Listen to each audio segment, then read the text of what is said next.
شرور أنفسنا ومن سيئات أعمالنا من يهده الله فلا مضل له ومن يضلل فلا هادي له وأشهد أن لا إله إلا الله وحده لا شريك له وأشهد أن محمدًا عبده ورسوله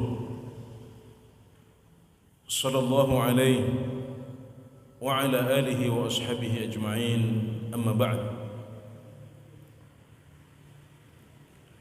Para hadirin wal hadirat yang dirahmati Allah Subhanahu wa taala, bisa saja di hari libur seperti ini kita memilih untuk istirahat di rumah. Tapi pagi ini kita memilih untuk berangkat ke sini, meninggalkan zona nyaman kita, meninggalkan posisi nyaman kita, karena kita ingin mendapatkan pahala di sisi Allah Subhanahu wa taala melalui amal soleh yang sangat berat timbangannya di sisi Allah Subhanahu wa taala. Thalabul ilmi adalah amalan sunnah yang paling mulia. Sampai-sampai Imam Asy-Syafi'i rahimahullah taala pernah mengatakan, laisa syai'un ba'dal fara'idhi afdhala min talabil ilm. Setelah amalan-amalan yang wajib, tidak ada yang lebih mulia daripada menuntut ilmu. Maka silahkan sebut amalan sunnah apa saja. Sunnah di sini maksudnya adalah yang merupakan lawan dari wajib, makruh, mubah dan haram. Maka saya akan katakan bahwasanya menuntut ilmu lebih utama daripada amalan-amalan tersebut. Baik itu salat sunnah, puasa sunnah, haji sunnah, yakni haji yang kedua, ketiga dan seterusnya, umrah sunnah. Dan begitulah para ulama kita memandang thalabul ilmi ini, karena memang Islam adalah agama ilmu. Tapi tidak hanya ilmu saja, namun ilmu dan amal. Maka kita berharap dari majlis yang insyaallah tidak panjang-panjang ini, kita bisa bubar darinya dalam keadaan sudah menumpuk pahala yang besar di sisi Allah Subhanahu wa taala. Para hadirin wal hadirat yang dirahmati Allah Subhanahu wa taala, alhamdulillah dalam beberapa bulan terakhir kita kembali dimuliakan oleh Allah Subhanahu wa taala untuk bisa merasakan kembali musim hujan. Dahulu para ulama memandang ada satu musim yang mereka lebih giat beribadah di dalamnya. Mereka merasa lebih ringan untuk beribadah di dalamnya dibanding musim-musim yang lain. Hal ini diisyaratkan oleh Rasulullah sallallahu alaihi wasallam dalam sebuah hadis riwayat At-Tirmidzi dari Amir bin Mas'ud radhiyallahu anhu, bahwasanya Rasulullah sallallahu alaihi wasallam bersabda, "Al-ghanimatul baridah as-shawmu fi syita." Ghanimah yang dingin adalah puasa pada musim dingin. Ghanimah itu artinya adalah harta rampasan perang. Nah, di sini Rasulullah sallallahu alaihi wasallam menyebutkan ada ghanimah tapi dingin. Ghanimah yang tidak perlu pertempuran. Ghanimah yang tidak perlu risiko nyawa yang harus kita korbankan. Maka beliau menyebutnya sebagai ghanimah baridah, harta rampasan perang tapi dingin. Nah, itu apa? Itu adalah puasa pada musim dingin. Kenapa puasa pada musim dingin? Karena pada musim dingin ini, kalau di sebagian wilayah dunia waktunya pendek. Jadi di sebagian wilayah di dunia ini ada perbedaan yang sangat panjang antara musim panas dengan musim dingin. Di mana pada musim panas waktu siangnya panjang, waktu malamnya pendek. Sebaliknya di musim dingin waktu malamnya yang panjang dan waktu siangnya yang pendek. Karenanya orang yang berpuasa pada musim dingin, mereka paling tidak mendapatkan dua keuntungan. Yang pertama, waktu puasanya lebih pendek. Kemudian yang kedua, suasananya lebih mendukung, karena orang puasa itu lawan beratnya adalah haus dan panas. Jadi dengan berpuasa pada musim dingin, orang bisa menjalankannya dengan lebih ringan.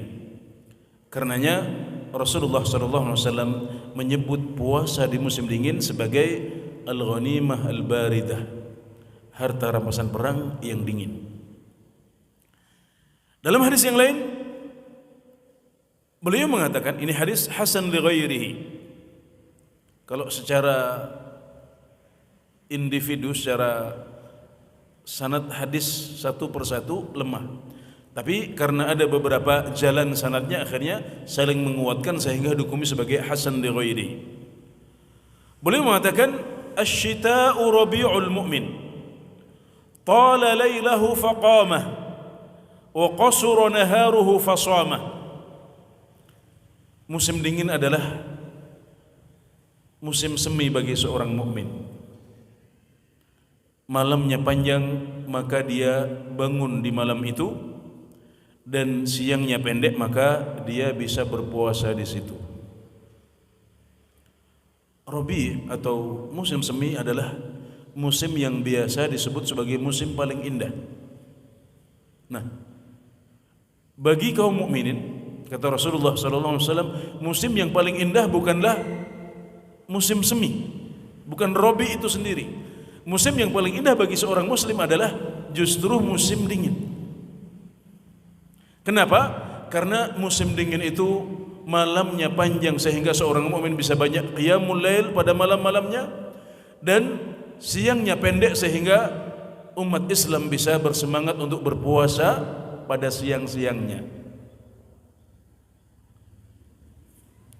Ini menunjukkan bahwasanya yang penting bagi seorang muslim, kalau seorang muslim ingin mencari kebahagiaan, yang penting itu bukan tempat yang indah atau bukan waktu yang pas, yang nyaman untuk badan kita, tidak seperti itu.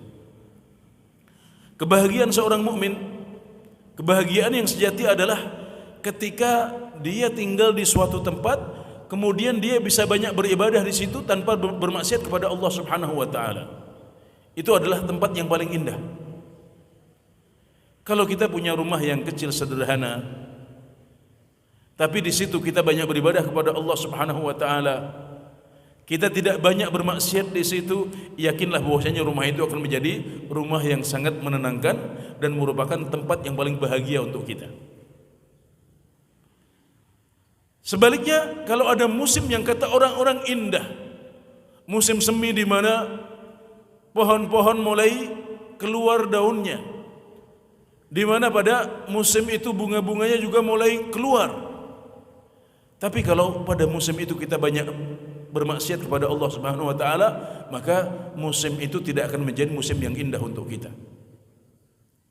Karena sesungguhnya kebahagiaan seorang mukmin itu ada dalam hati.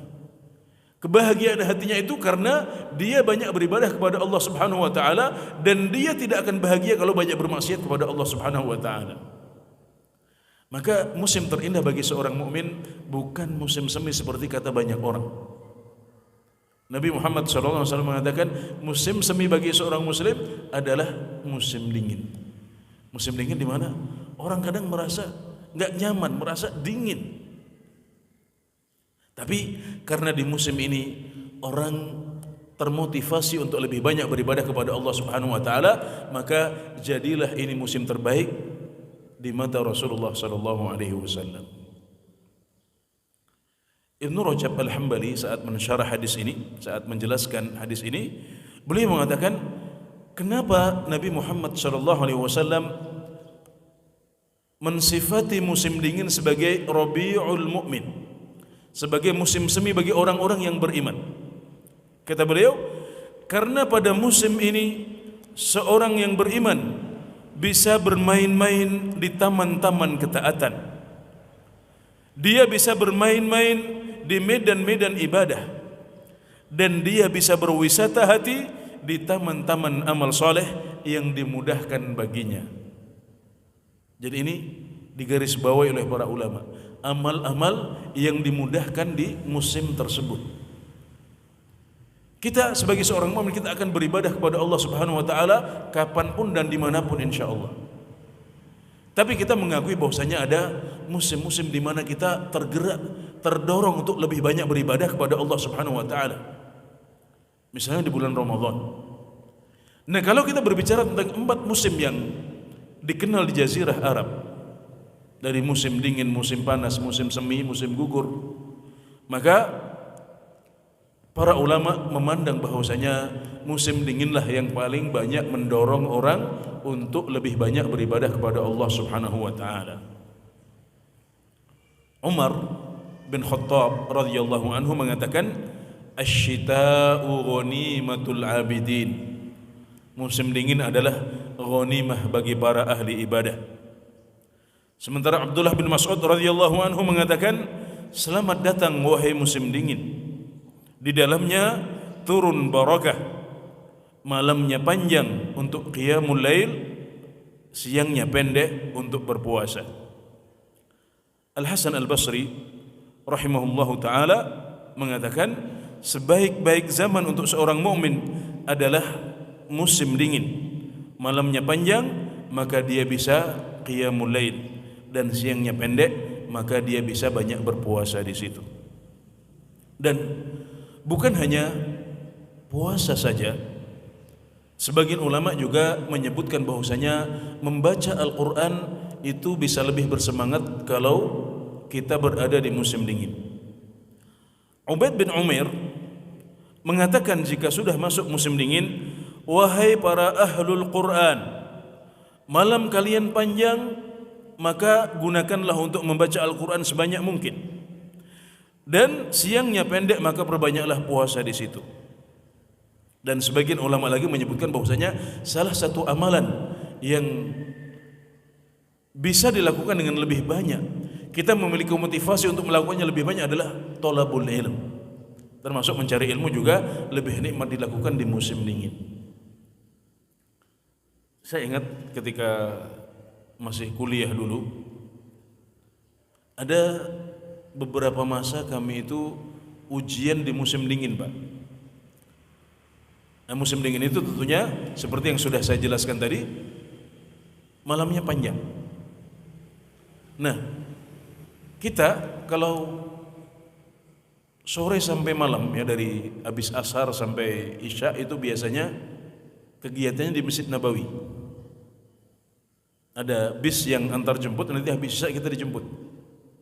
Nah, kalau musim panas itu kita sampai membuat siasat bagaimana caranya agar modul kuliah kita bisa selesai. Karena mahasiswa itu kan biasanya baru semangat baca ketika malam sudah masuk. Besok ujian misalnya, kalau siang masih agak santai-santai, begitu malam baru rajin membaca. Padahal malamnya pendek, itu masalahnya. Jadi pulang dari Masjid Nabawi kadang-kadang sudah jam 10 malam, makan siang setengah jam, nanti baru baca sedikit sudah jam 11, jam 12, padahal besok setengah 4 itu sudah subuh. Nah, seperti itu. Sebaliknya kalau musim dingin, maka Masya Allah kita bisa nyaman sekali menghadapi ujian. Karena pulang dari Masjid Nabawi itu sampai di kamar baru sekitar jam 8 malam. Nanti kita belajar, sudah capek belajar 3 jam 4 jam, itu masih jam 11, 12. Nah, besok jam setengah 6 baru subuh. Jadi kita sudah istirahat cukup, itu pun masih bisa menyempatkan diri untuk sholat malam dan lain sebagainya. Walhamdulillah.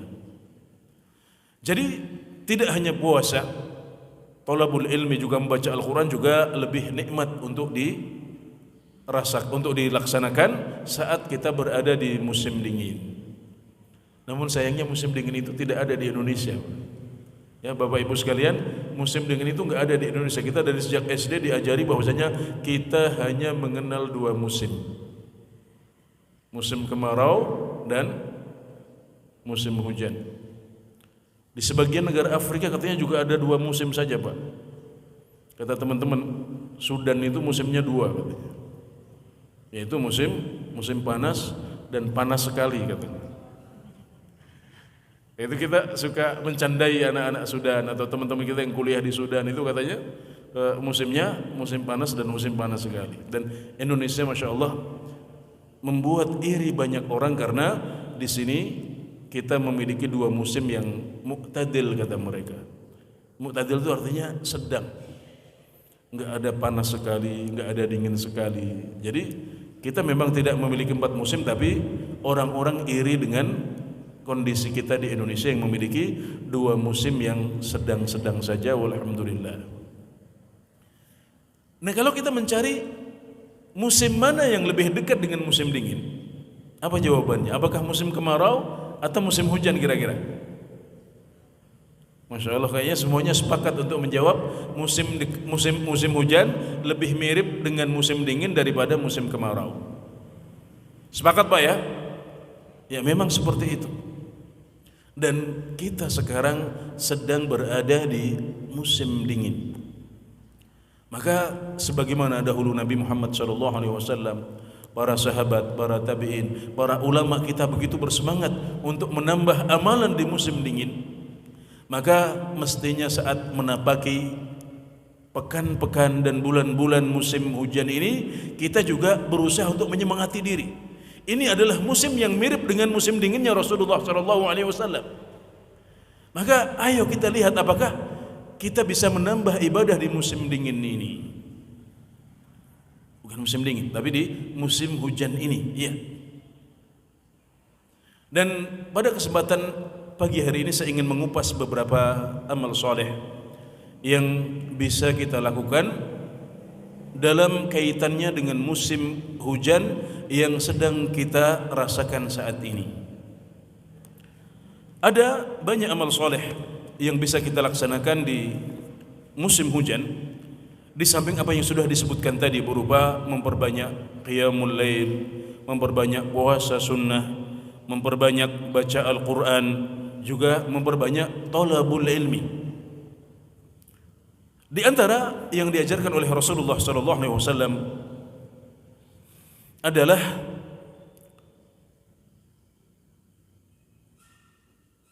memunculkan rasa takut, kemudian meminta perlindungan kepada Allah Subhanahu wa taala saat sedang mendung. Jadi disebutkan dalam hadis-hadis yang sahih bahwasanya Nabi Muhammad SAW kalau sudah mulai mendung itu beliau takut.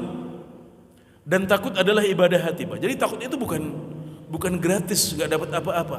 Takut itu adalah ibadah hati. Dengan menggerakkan hati kita, mengolah hati kita dengan amalan yang satu ini yaitu takut, maka tanpa menggerakkan tangan, tanpa melangkahkan kaki, kita sudah dapat pahala di sisi Allah Subhanahu wa taala. Takut seperti apa? Takut kepada Allah atau takut akan azab Allah Subhanahu wa taala? Terus apa hubungannya dengan mendung? Disebutkan dalam sebuah hadis riwayat Al-Bukhari dalam Al-Adabul Mufrad dari Aisyah radhiyallahu anha bahwasanya beliau mengatakan Rasulullah sallallahu alaihi wasallam itu kalau melihat mendung di ufuk langit, beliau meninggalkan pekerjaan beliau bahkan jika beliau sedang sholat.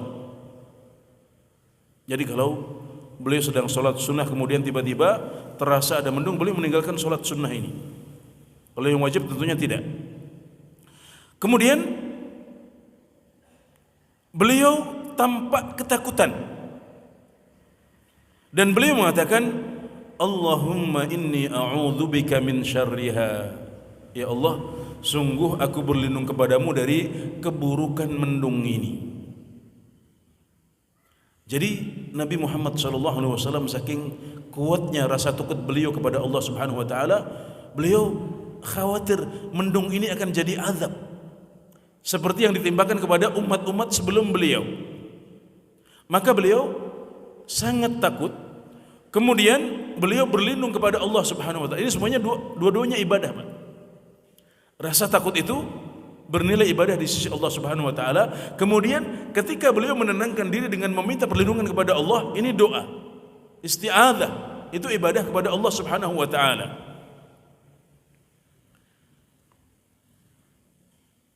Aisyah mengatakan, kemudian kalau Allah Subhanahu wa taala kasyafahu atau membuka kembali mendung itu, tidak jadi hujan, beliau memuji Allah Subhanahu wa taala. Dan kalau hujan benar-benar turun, beliau mengatakan Allahumma shayyiban nafi'a. Ya Allah, jadikanlah hujan ini hujan yang bermanfaat. Ini doa lagi. Jadi bermula dari rasa takut yang itu sudah berpahala di sisi Allah Subhanahu wa taala, beliau tambah dengan meminta perlindungan kepada Allah. Kalau akhirnya tidak jadi hujan, beliau bersyukur. Ya, ini juga ibadah hati lagi. Ditambah beliau kalau akhirnya turun hujan, beliau berdoa lagi Allahumma shayyiban nafi'a. Jadi Masya Allah, dalam satu kondisi saja ibadahnya sudah sedemikian banyak. Ini kalau kita hitung, paling tidak ada 4 amal soleh di sini. Rasa takut, meminta perlindungan kepada Allah Subhanahu wa taala, kemudian bersyukur, ini amalan hati, ya, memuji Allah saat tidak jadi hujan, dan berdoa kepada Allah lagi saat hujan turun. 5 amal soleh dalam satu hadis yang sama ini, Pak. Sementara dalam hadis riwayat Al-Bukhari, kalau yang depan tadi riwayat Al-Bukhari dalam Adabul Mufrad, ini salah satu kitab yang disusun oleh Al-Bukhari selain Sahih Al-Bukhari.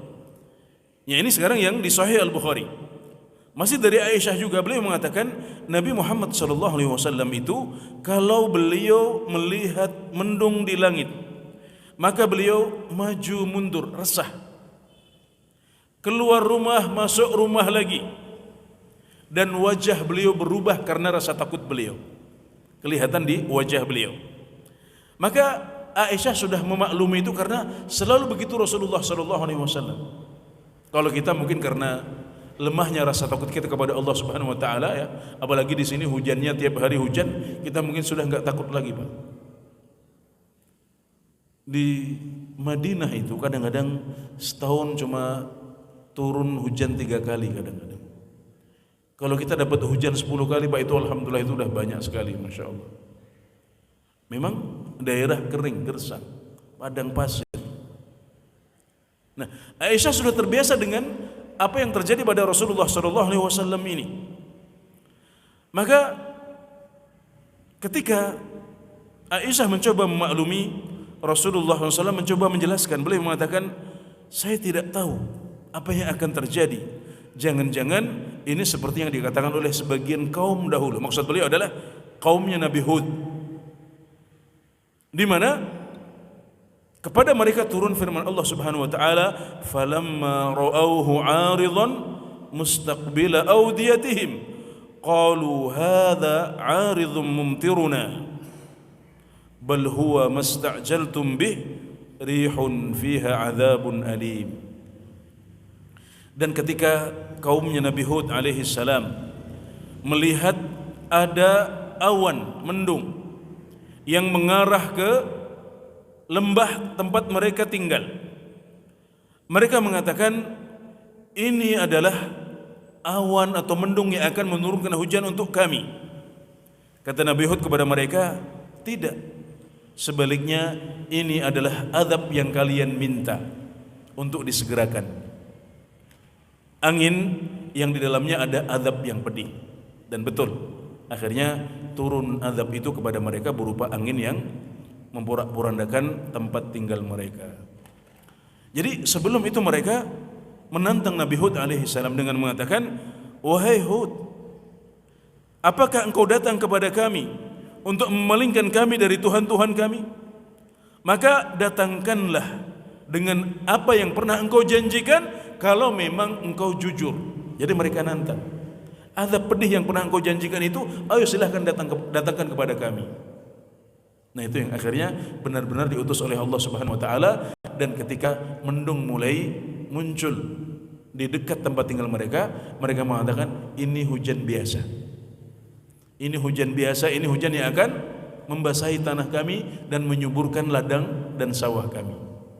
Tapi ternyata itu adalah azab yang sedang dikirim oleh Allah Subhanahu wa taala. Nah, Nabi Muhammad SAW khawatir itu yang terjadi pada beliau dan umat beliau.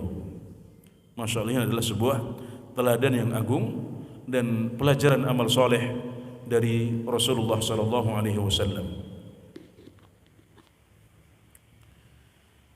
Kemudian amalan yang selanjutnya adalah bersyukur kepada Allah Subhanahu wa taala atas hujan yang turun dan memperbanyak doa saat hujan. Dalam sebuah hadis riwayat Al-Bukhari dari Aisyah radhiyallahu anha, beliau mengatakan bahwasanya kalau hujan turun, maka doa yang dibaca oleh Rasulullah sallallahu alaihi wasallam adalah Allahumma shayyiban nafi'a. Ya Allah, jadikanlah hujan ini hujan yang bermanfaat. Kenapa hujan itu kadang-kadang membawa mudarat? Agar kita mendapatkan manfaatnya, terhindar dari mudaratnya, maka inilah doanya. Pendek saja, Allahumma shayyiban nafi'a. Ya Allah, jadikanlah hujan ini hujan yang bermanfaat. Nah, kemudian tentang syukur disebutkan dalam sebuah hadis riwayat Al-Bukhari dan Muslim dari Zaid bin Khalid Al-Juhani. Beliau mengatakan, suatu ketika kami salat subuh bersama Rasulullah sallallahu alaihi wasallam di Hudaybiyah, sebuah tempat di dekat kota Mekkah. Salat subuh itu kami lakukan setelah malam harinya turun hujan. Maka ketika selesai salat, Rasulullah sallallahu alaihi wasallam menghadap kepada para jamaah, kemudian beliau mengatakan, tahukah kalian apa yang difirmankan oleh Tuhan kalian? Para sahabat mengatakan, Allah wa rasuluhu a'lam. Allah dan Rasulnya lebih tahu. Qala asbaha min ibadi mu'minun wa kafir. Di pagi hari ini beliau mengatakan, Allah Subhanahu wa taala berfirman. Nah, ini firman Allah yang tidak ada dalam Al-Qur'an, tapi berupa hadis sehingga disebut sebagai hadis qudsi.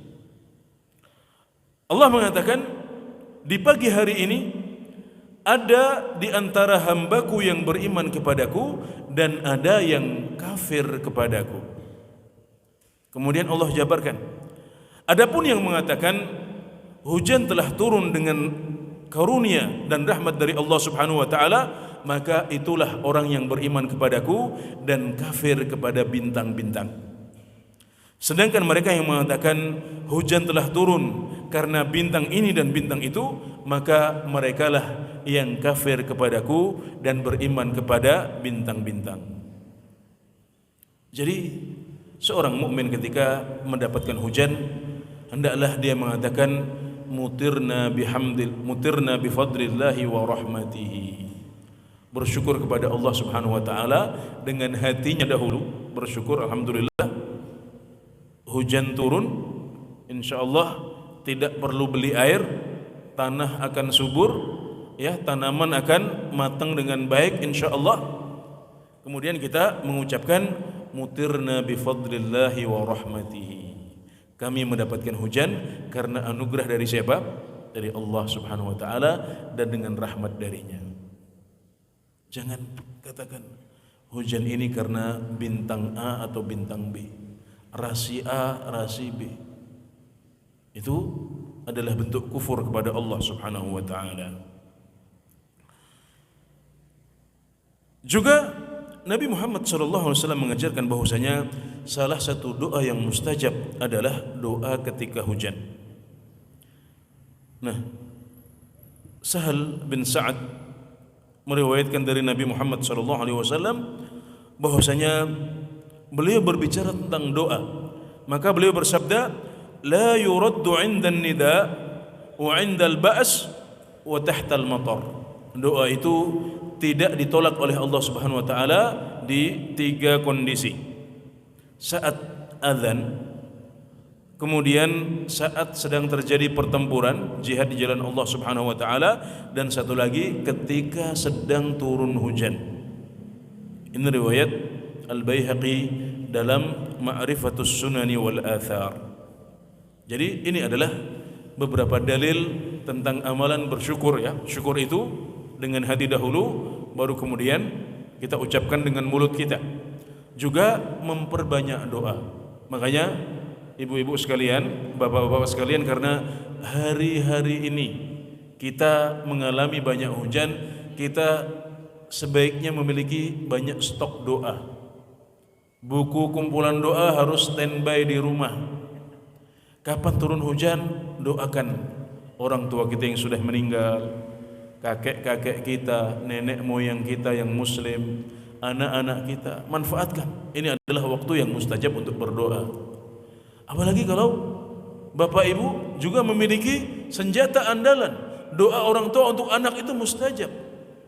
Jadi nanti ada beberapa sebab mustajab. Apalagi kalau turun hujannya itu di antara azan dan iqamat misalnya, tambah satu sebab lagi. Atau turun hujan di sepertiga malam yang terakhir, atau ketika kita sedang sujud sholat duha, maka terkumpullah berbagai sebab mustajabnya doa yang insya Allah akan membuat doa kita semakin makbul di sisi Allah Subhanahu wa taala.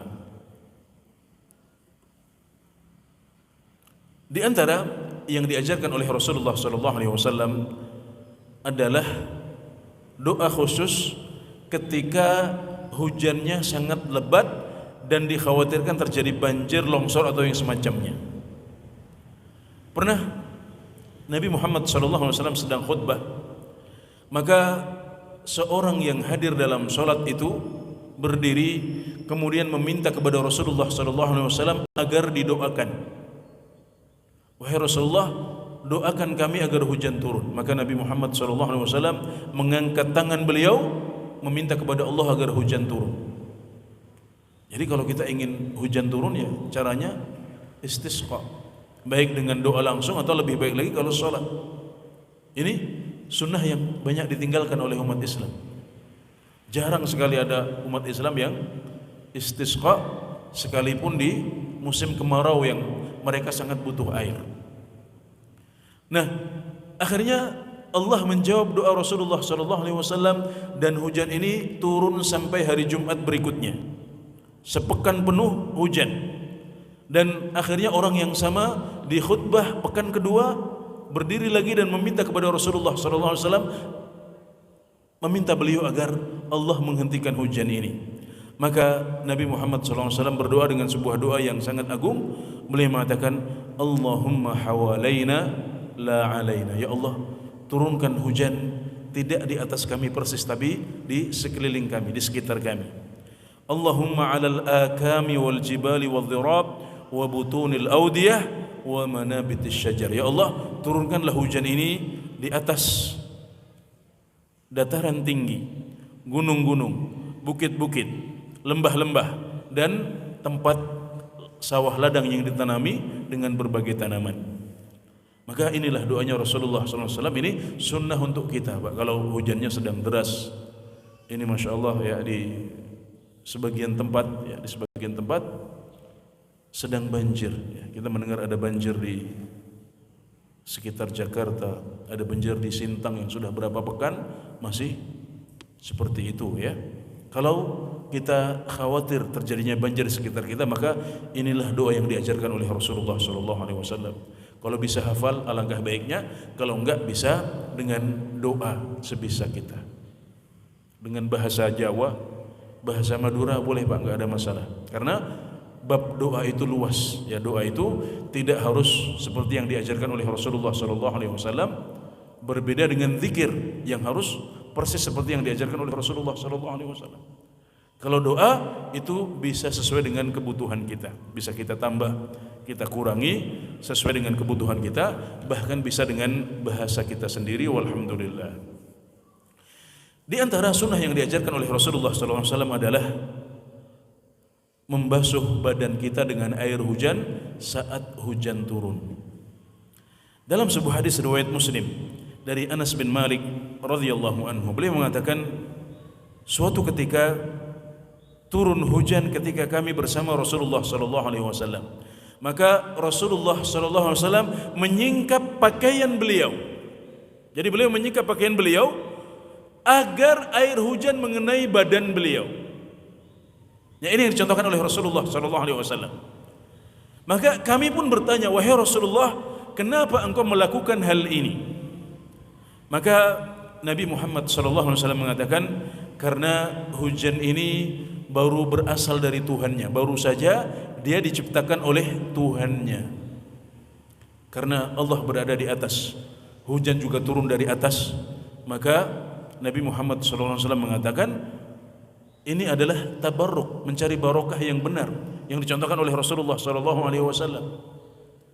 Ada barokah pada hujan yang diturunkan oleh Allah Subhanahu wa taala, dan hujan ini baru saja diciptakan oleh Allah Subhanahu wa taala. Maka beliau ingin agar badan beliau terkena barokah hujan ini. Abdullah bin Abbas radhiyallahu anhu juga disebutkan kalau sedang turun hujan, beliau mengatakan, wahai jariyah, jariyah adalah budak wanita, wahai budak wanitaku, keluarkan pelana kudaku, tolong keluarkan pakaianku. Maksudnya agar pakaian dan pelana ini semuanya terkena hujan yang baru saja turun. Yang ini juga dicontohkan oleh Abdullah bin Abbas radhiyallahu anhu.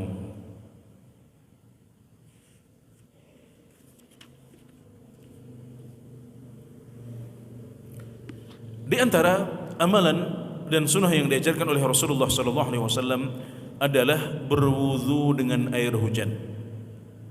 Dalam sebuah hadis riwayat Muslim disebutkan bahwasanya Rasulullah SAW kana yaqulu idza sala alwadi ukhruju bina ila hadha alladhi ja'alahu Allah tahuran fanatatahharu bihi. Kalau lembah sudah mengalir dengan air, maksudnya kalau air sungai sudah mengalir, jadi memang kondisi wadi ya, kalau di Jazirah Arab itu kalau enggak hujan ya enggak ngalir.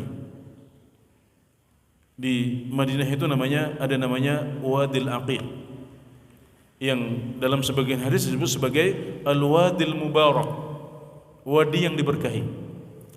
Makanya jamaah haji kalau mereka mengambil miqat di Madinah, di Dzul Hulaifah atau yang dikenal sebagai Bir Ali, mereka disunahkan untuk sholat 2 rakaat di sana. Kenapa? Karena ini tempat yang barokah. Jadi miqat Madinah Dzul Hulaifah itu letaknya di Wadi Al-Aqiq ini. Nah, Wadi Al-Aqiq itu sepanjang tahun kering. Makanya sekarang bisa dipakai untuk miqat, dibangun di situ karena jarang sekali air mengalir.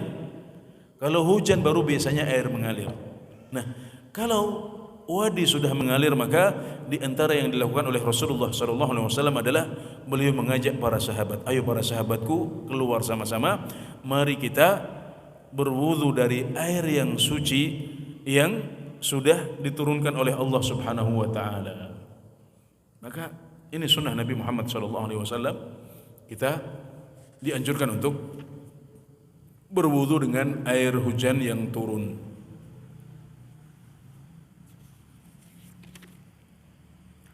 Di antara ibadah yang diajarkan oleh Rasulullah SAW adalah bertasbih ketika mendengar petir. Di sini tidak ada contoh dari Nabi Muhammad SAW, tapi ada beberapa athar dari sahabat Rasulullah SAW. Di antaranya Abdullah bin Abbas yang disebutkan mengatakan, Subhanalladzi sabbahat lahu, Maha suci Allah yang petir bertasbih kepadanya. Kita mengetahui seluruh makhluk bertasbih, tapi kita tidak paham bagaimana cara tasbih mereka. sebagaimana disebutkan dalam Al-Qur'an. Sedangkan Abdullah bin Zubair mengatakan subhanalladzi yusabbihu ar-ra'du bihamdihi wal malaikatu min khifatihi. Ini menyetir ayat Al-Qur'an.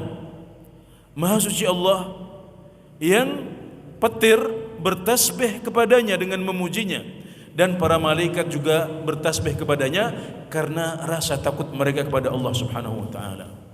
Jadi saat kita mendengar petir, sunnahnya adalah mengucapkan subhanalladzi sabbahat lahu atau subhanalladzi yusabbihu ar-ra'du bihamdihi wal malaikatu min khifatihi, atau boleh juga mengucapkan yang lebih sederhana subhanallah wa bihamdihi subhanallahil azim atau subhanallah saja.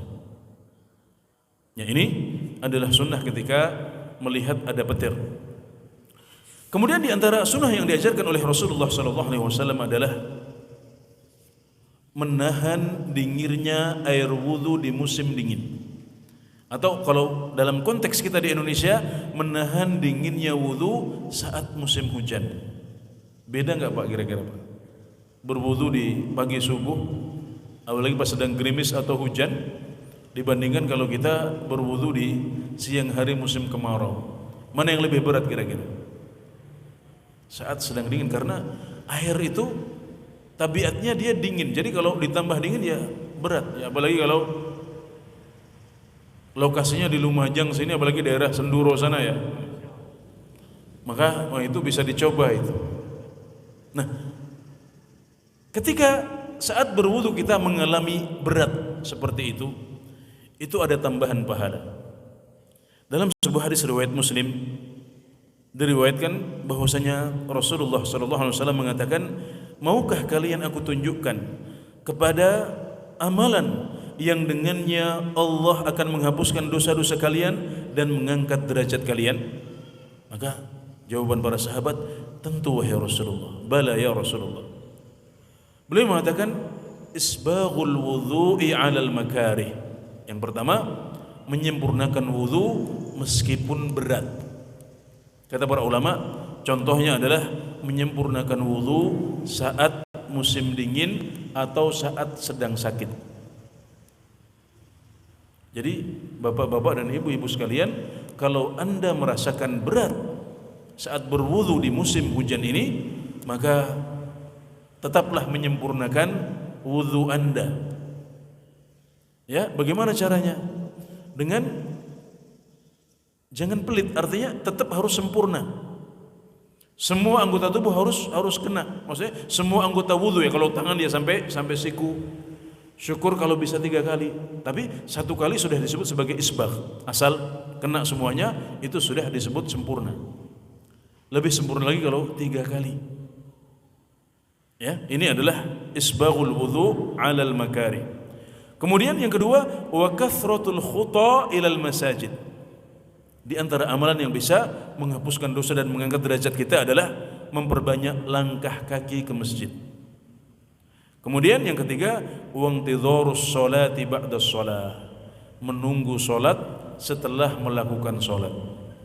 Jadi misalnya ketika kita sholat maghrib, kemudian daripada pulang nanti malah tidak efektif efisien waktunya, mending saya pakai untuk baca Al-Quran atau menghadiri kajian sambil menunggu sholat berikutnya. Nah, ini adalah salah satu amalan yang sangat mulia di sisi Allah Subhanahu wa taala. Tapi yang kita garis bawahi di sini adalah menyempurnakan wudhu meskipun berat. Ya, kemudian saya singkat di antara ibadah yang diajarkan oleh Rasulullah SAW dalam musim dingin atau musim hujan adalah tidak mengumpat musim hujan atau mengumpat angin. Nah, ini orang kadang-kadang karena hujan ini kadang-kadang bikin repot ya. Terutama yang mungkin usahanya laundry misalnya, kerupuknya nggak kering-kering sudah dijemur. Yang siswa juga sepatunya nggak kering-kering, bajunya juga susah untuk kering ya. Nah, Apalagi zaman dulu ya, kalau zaman sekarang Masya Allah ini anak-anak bajunya double-double gitu. Kalau zaman dulu tahun 70-an, 80-an ya baju satu kering di badan gitu. Jadi sangat repot sekali. Nah, hal ini kadang-kadang membuat orang mengumpat musim hujan atau mengumpat angin. Dan ini semuanya dilarang oleh Rasulullah SAW. Dalam sebuah hadis riwayat Al-Bukhari dan Muslim, Allah Subhanahu wa taala berfirman, ini sekali lagi adalah hadis qudsi. Allah berfirman, "Ana Adam, manusia menyakitiku. Dia mengumpat masa, padahal aku yang mengatur masa. Di tanganku segala urusan, aku yang membolak-balikkan malam dan siang." Jadi perputaran musim hujan, musim kemarau untuk kita di Indonesia, musim dingin, musim semi, musim panas, dan musim satu lagi musim gugur, itu semuanya bukan musim-musim ini yang melakukannya, semuanya adalah Allah Subhanahu wa taala. Maka kita tidak boleh memaki atau mengumpat atau mencaci musim-musim ini semuanya, dan itu dilarang oleh Allah Subhanahu wa taala. Sementara dalam hadis riwayat Tirmidzi dengan sanad yang sahih, Nabi Muhammad sallallahu alaihi wasallam mengatakan, "La tasubbur rih." Jangan kalian mengumpat angin. Karena angin tidak tahu apa-apa. Kalau kita mengumpat angin berarti kita seolah-olah mengumpat Zat, Sang Pencipta yang mengatur angin ini. Kita tidak boleh untuk melakukan itu. Dan kata para ulama, meskipun ada banyak hal negatif yang berada di balik hujan, yang tadi itu ya, pakaian gak kering-kering, tanah menjadi becek, perjalanan jadi melambat, tapi semua ulama sepakat bahwasanya hujan itu adalah anugerah dan nikmat dari Allah Subhanahu wa taala. Namun memang yang namanya nikmat di dunia ini gak ada yang murni 24 karat 100%, gak ada. Kalau dia adalah nikmat untuk sebagian orang, maka dia adalah musibah untuk sebagian orang.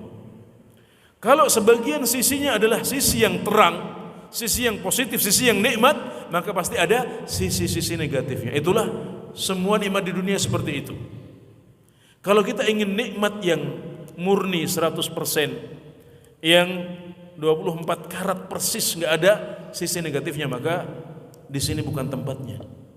Nggak ada nikmat seperti itu di dunia. Makanya kata para ulama, meskipun hujan ini memiliki sisi-sisi negatif, tapi semua orang sepakat bahwasanya hujan itu nikmat, dan mereka biasanya menunggu-nunggu kapan hujan turun. Karena memang seperti itulah sifat nikmat duniawi. Kemudian di antara yang dicontohkan oleh Nabi Muhammad SAW adalah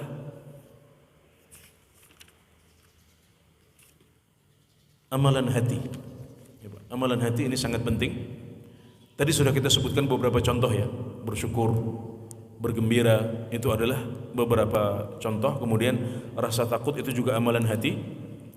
Dan di antara amalan hati yang bisa kita perbanyak selama musim hujan adalah berharap, roja, berharap. Jadi di samping kita takut hujan itu akan menjadi azab, kadang-kadang kita juga berharap hujan turun. Maka ketika angin berkumpul, ketika awan berkumpul, mendung mulai terjadi, kita bisa mengumpulkan dua amalan ini.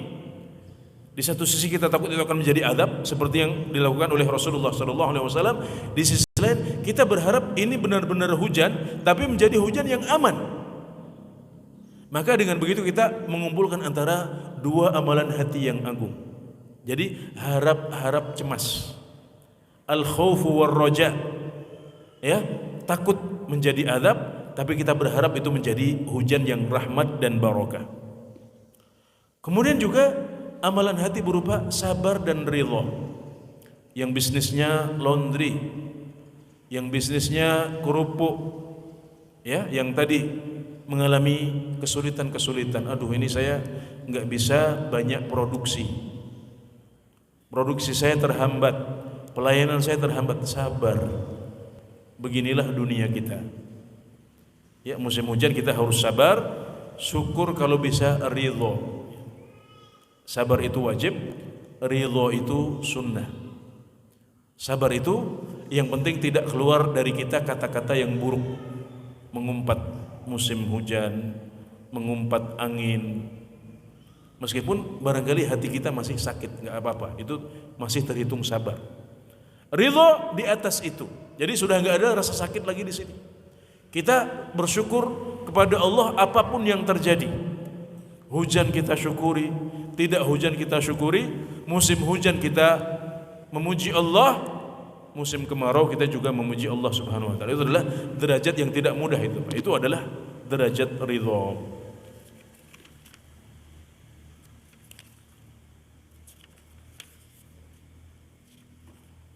Juga tafakkur, memikirkan ciptaan Allah Subhanahu wa taala. Bagaimana proses hujan turun? Bagaimana kuasa Allah atas kita semuanya? Kita sudah merencanakan acara, kita tentukan di hari tertentu, ternyata terhalang hujan. Atau mungkin acaranya tidak seramai yang kita harapkan. Sudah, apa yang kita lakukan? Kita tetap bersyukur, sabar, dan mengingat bahwasanya kita memang lemah. Yang maha berkuasa adalah Allah Subhanahu wa taala. Tidak perlu mengundang pawang hujan. Ya. Tidak perlu mengundang pawang hujan. Kita minta sendiri saja. Bisa. Allah itu dekat. Ya, Allah itu maha dekat dari hamba-hambanya. Wa idza sa'alaka 'ibadi 'anni fa inni qarib. Kalau hamba-hambaku bertanya kepadaku tentang aku, maka katakan kepada mereka bahwasanya aku dekat. Ujibu da'watad da'i idza da'an. Aku akan menjawab doa-doa hambaku jika meminta kepadaku. Jadi kita minta langsung kepada Allah. Kita bisa minta, ya Allah, jangan turunkan hujan di Lumajang Ahad depan misalnya. Enggak masalah, itu enggak dosa, boleh. Daripada kita harus menyewa pawang hujan misalnya, kita enggak tahu nanti prakteknya akan seperti apa. Khawatirnya kalau prakteknya neko-neko macam-macam. Kalau pawang hujannya cuma berdoa saja, alhamdulillah kita boleh minta doa sama pawang hujan. Tapi khawatirnya ada unsur-unsur kemusyrikan di sana. Jadi ini namanya tafakkur. Tafakkur adalah sifatnya ulul albab. Mereka adalah yang mengingat Allah Subhanahu wa taala dalam keadaan berdiri, duduk, dalam keadaan berbaring, dan mereka tafakkur, ya, memikirkan penciptaan langit dan bumi. Ada sebuah ayat di surat Al-Kahfi yang mengisyaratkan bahwasanya turunnya hujan kemudian menumbuhkan tanaman, dan tanaman itu kemudian akhirnya kering tidak lama kemudian. Itu seperti dunia yang sedang kita tinggali. Jadi mestinya turunnya hujan itu mengingatkan kita bahwasanya dunia ini fana, tidak selamanya. Kalau kita sekarang takjub dengan dunia kita, tenggelam dengan dunia kita, ingat bahwasanya Allah membuat perumpamaan. Dunia itu seperti hujan yang turun, membasahi tanah, mencampuri tanaman, tumbuh, kemudian setelah itu mati tanamannya. Nah, kehidupan kita seperti itu. Kita tidak lama-lama tinggal di dunia, maka dengan sering melihat hujan kita harus lebih sering ingat kematian. Kita harus lebih sadar bahwasanya kita hanya sebentar di sini. Kehidupan yang sesungguhnya adalah kehidupan akhirat. Ya, ini juga adalah salah satu amal yang bisa kita perbanyak di musim dingin atau di musim hujan. Mungkin ada yang bertanya, Ustaz, ada enggak amalan yang enak-enak gitu kok, masa semuanya ibadah seperti ini? Jawabannya ada, ya. Ya, ini kata para mereka yang sudah berkeluarga, katanya musim hujan itu dorongannya lebih kuat katanya. Ya, silahkan, boleh. Ingat sabda Nabi Muhammad SAW, wa fi bud'i ahadikum shadaqah, dan pada kemaluan seorang di antara kalian ada sedekahnya. Maksudnya ketika itu dilakukan, maka itu bernilai sedekah di sisi Allah Subhanahu wa taala. Para sahabat heran ketika mendengar keterangan ini. Wahai Rasulullah, mereka mengatakan, ayati ahaduna syahwatahu wa yakunu lahu fiha ajr. Wahai Rasulullah, apakah seorang di antara kami memenuhi syahwatnya, kemudian dia mendapatkan pahala karenanya? Mereka berpikir ibadah itu harus yang berat-berat. Ibadah itu qiyamul lail, puasa, berwudu saat musim dingin. Ini kan susah semuanya. Nah, sekarang mereka tiba-tiba mendengar bahwasanya ada pahala sedekah dalam hubungan intim. Wallahu la yastahi minal haq. Nah, kita kadang-kadang muncul rasa malu untuk membahas hal seperti ini, tapi Allah tidak malu dari kebenaran. Nah, ketika para sahabat heran dengan penjelasan Nabi Muhammad SAW, Nabi menjelaskan. Beliau membuat analogi, kias. Beliau mengatakan, bukankah kalau dia meletakkannya di tempat yang haram, dia mendapatkan dosa? Iya wahai Rasulullah, kalau seseorang dari kami meletakkan kemaluannya di tempat yang haram, maka dia mendapatkan dosa. Maka kata beliau, begitu juga kalau dia meletakkannya di tempat yang halal, maka dia mendapatkan pahala. Nah, ini jawabannya kalau ada yang ingin bertanya tentang ibadah yang ringan dan enak. Ya, jawabannya ada, dan itu sudah diajarkan oleh Rasulullah SAW. Intinya para hadirin sekalian, musim dingin adalah musim yang dianggap sebagai musim ibadah oleh Nabi Muhammad SAW, para sahabat, juga para ulama Islam. Dan musim yang mendekati musim dingin di negeri kita adalah musim hujan. Maka kita juga bisa untuk memperbanyak ibadah kita, sehingga kita menjadi orang-orang yang kaya amalan di musim hujan, ya, seperti judul kajian kita pada pagi hari ini. Maka kita bisa melaksanakan ibadah-ibadah seperti ini. Saya coba ringkas, ya. Rasa takut, kemudian meminta perlindungan kepada Allah Subhanahu wa taala, bersyukur, berdoa kepada Allah Subhanahu wa taala, kemudian memperbanyak doa, juga membaca doa khusus yang diajarkan oleh Rasulullah SAW saat terjadi hujan lebat, membasuh badan kita dengan air hujan, berwudu dengan air hujan, melaksanakan amalan-amalan hati seperti raja, syukur, gembira, takut, sabar, dan ridha. Kemudian tidak mengumpat musim hujan atau mengumpat angin, karena di antara bentuk ibadah adalah meninggalkan apa yang dilarang oleh Allah Subhanahu wa taala atau dilarang oleh Rasulullah SAW. Maka ini termasuk kategori ibadah, tidak mengumpat musim hujan atau angin. Juga bertasbih ketika mendengar petir, menahan dinginnya air wudu dengan tetap menyempurnakan wudu kita meskipun dingin. Kemudian bertafakur akan kejadian hujan ini, mentafakuri keagungan kuasa Allah Subhanahu wa taala dan lemahnya kita, dan bahwasanya proses hujan ini seperti dunia yang kita tinggali, bahwasanya ini hanya sementara dan ada kehidupan yang lebih penting, yaitu kehidupan di akhirat. Kemudian ada satu yang ketinggalan, ibadah sosial. Ya, karena pada musim hujan biasanya ada bencana di sana sini, ada banjir, ada longsor dan yang lain, ada yang kelaparan di Suriah, di Yaman. Maka di antara ibadah yang bisa kita perbanyak dan kita lakukan di musim hujan ini adalah kepedulian kita. Ibadah sosial berupa kepedulian kita kepada saudara-saudara kita sesama muslim yang lebih membutuhkan. Nabi Muhammad SAW bersabda dalam sebuah hadis sahih, "Man naffasa an mu'minin kurbatan min kurabid dunya naffasallahu anhu kurbatan min kurubi yaumil qiyamah.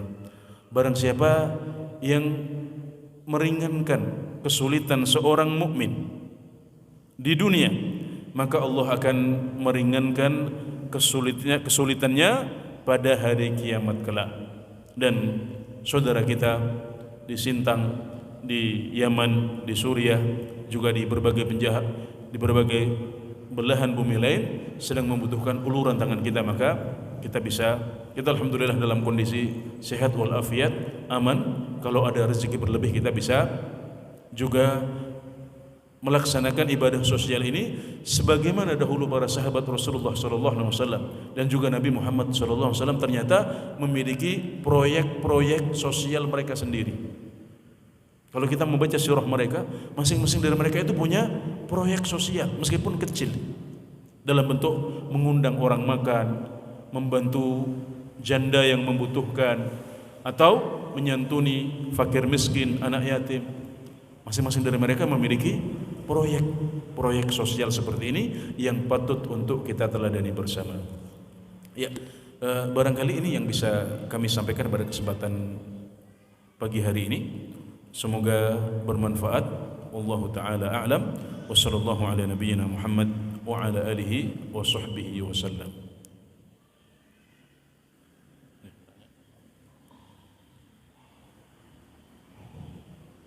Mungkin ada yang bertanya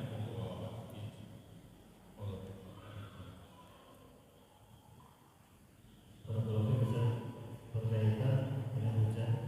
Mungkin bertanya, apakah menjelang hujan ini termasuk kalimat yang karena hujan ini dan tidak habis? Apa? Ya. Hujan dan tidak habis. Apakah itu termasuk kalimat juga? Terus yang kedua, berkaitan dengan pawang hujan. Apakah dengan adanya menyewa pawang hujan itu terjatuh dalam awal Islam? Ya. Menyewa hujan yang kita tahu mereka juga panggung atau ibarat apa itu mereka menggunakan garam atau bagaimana agar hujan itu lari ke mana-mana seperti itu. Apakah itu termasuk dalam awal Islam atau bagaimana? Terus bagaimana untuk membasuh air dengan hujan? Apakah berarti kalau kita hujan-hujan itu termasuk sunnah? Membasuh wajah yang apa hujan-hujan itu Ya, sunnah. Ya, kalau kita mengatakan karena hujan akhirnya dagangan saya tidak laku, ini para ulama menjelaskannya sebagai kabar ya, sebagai kabar. Ini semata-mata adalah menyebutkan kondisi bahwasanya dagangan tidak laku. Salah satu sebabnya adalah karena hujan, karena biasanya ramai, sekarang hujan, orang-orang nggak pada keluar. Jadi ini insya Allah tidak terhitung sebagai mencaci atau mencela atau mengumpat hujan atau musim hujan ya. Jadi para ulama membedakan antara orang yang mencela musim hujan dengan orang yang menyampaikan kabar bahwasanya dagangan saya tidak laku dan salah satu sebabnya adalah karena hujan turun. Ya, jadi ini tidak termasuk mengumpat atau mencaci. Kemudian yang kedua tentang meminta pertolongan pawang hujan. Nah, kita harus lihat ini. Saya mendengar ya belum lama membaca di sebuah media online bahwasanya ada pawang hujan yang ngomong, saya ini kalau dimintai orang yang saya lakukan adalah meminta kepada Allah katanya. Masya Allah, saya bilang kalau pawang hujannya seperti ini, ya bagus sekali saya bilang begitu. Jadi kita perlu rinci kalau memang pawang hujannya seperti itu hanya meminta kepada Allah Subhanahu wa taala saja, ya, maka tidak masalah. Itu seperti kita minta doa kepada orang soleh yang dahulu dilakukan oleh para sahabat kepada Rasulullah SAW, dan sepeninggal beliau para sahabat meminta doanya Al-Abbas bin Abdul Muttalib. Jadi seperti meminta doa kepada orang soleh, kita meminta doa kepada orang soleh yang kita kenal di masjid ini misalnya, aja sebatas itu. Tapi masalahnya adalah kalau seandainya proses pawang hujan ini melibatkan unsur-unsur mistis. Dalam hal ini adalah perdukunan. Nah, maka kalau faktanya seperti itu, maka berarti orang yang datang ke sana atau percaya dengan apa yang diucapkan oleh para dukun ini, berarti masuk dalam sabda Rasulullah sallallahu alaihi wasallam riwayat Al-Baihaqi, "Man ata kahinan aw 'arrafan fasaddaqahu bima yaqul faqad kafara bima unzila ala Muhammadin sallallahu alaihi wasallam." Barang siapa yang datang kepada dukun atau paranormal kemudian percaya dengan apa yang mereka ucapkan, maka berarti dia telah kafir kepada apa yang diturunkan kepada Nabi Muhammad SAW. Nah, ini adalah hadis sahih. Yang menghukumi adalah Nabi Muhammad SAW langsung. Ya, ini hukum dari Nabi Muhammad SAW langsung. Dan Masya Allah, dalam hadis-hadis sahih yang lain disebutkan bahwasanya hujan itu hanya Allah yang bisa buat, hanya Allah yang bisa atur. Jadi bagaimana kita meminta hujan tapi caranya dengan berbuat syirik kepada Allah Subhanahu wa taala, ini cara yang tidak masuk akal, ini cara yang sama sekali salah. Bahkan teknologi saja, teknologi membuat hujan itu lebih sering gagalnya daripada berhasilnya. Jadi para ahli sampai sekarang itu kadang-kadang sudah investasi sekian banyak tapi lebih sering gagalnya daripada berhasilnya ketika mereka ingin membuat hujan buatan. Kalaupun berhasil itu hanya sedikit, tidak seperti hujan yang diturunkan oleh Allah Subhanahu wa taala langsung. Ini tentang tentang pawang hujan, ya, agar kita tidak bermudah-mudah dalam memvonis orang lain, maka yang bijak adalah kita perinci seperti apa fakta di lapangannya. Kemudian yang terakhir tentang hujan-hujan, ya, hujan-hujan. Iya, berdasarkan apa yang disampaikan tadi, ya, maka kalau kita meniatkan hujan-hujan sebagai meneladani Rasulullah SAW, ya, kita ingin terkena barokah hujan yang baru turun, maka itu insya Allah masuk dalam sunnah Nabi Muhammad SAW. Tapi mungkin perlu kita lihat juga kondisinya bahwasanya di Jazirah Arab hujan itu sangat jarang memang, ya. Dan hujannya juga tidak sederas yang ada di tempat kita. Makanya ketika Syekh Ali Tontowi rahimahullah ta'ala di tahun 1954, ya, beliau berkunjung ke Indonesia, beliau bercerita, hujan yang kami lihat di Indonesia ini tidak pernah kami lihat di negeri kami. Beliau menulis sebuah memoir sepulang dari Indonesia, ada satu jilid judulnya Suwarun Minasyar, Potret dari Timur. Ada satu jilid khusus tentang Indonesia. Itu beliau tuangkan di situ. Beliau salah satu yang beliau tulis di situ, hujan yang kami lihat di Indonesia ini nggak pernah kami lihat di negeri kami. Saking lebatnya. Nah, kalau kemudian misalnya ada pandangan dari dokter kalau terlalu sering nggak baik misalnya, atau misalnya hujan pertama yang setelah kemarau itu berbahaya untuk kesehatan misalnya, ya, maka itu perlu kita pertimbangkan. Apalagi mungkin yang sakit, yang mudah masuk angin misalnya karena ini, ya itu bisa kita pertimbangkan gitu loh. Dan yang di sini kan tidak hujan-hujan untuk waktu yang lama. Beliau hanya menyingkap baju beliau kemudian terkena air. Sudah, itu yang dicontohkan oleh Nabi Muhammad SAW. Adapun yang selebihnya yang sampai waktu yang lama sampai ini, maka ya pada dasarnya kalau dimaksudkan agar kena barokah ya tetap bagus saja, tapi harus mempertimbangkan apakah membahayakan kesehatan atau tidak, ya. Jadi kondisinya agak berbeda antara hujan di Indonesia dengan hujan di Jazirah Arab. Maka kita juga diperintahkan untuk mendengarkan nasihat para ahli, ya, para dokter, para ahli kesehatan masyarakat. Kalau mereka punya rekomendasi dalam hal ini, maka itu bisa kita pertimbangkan.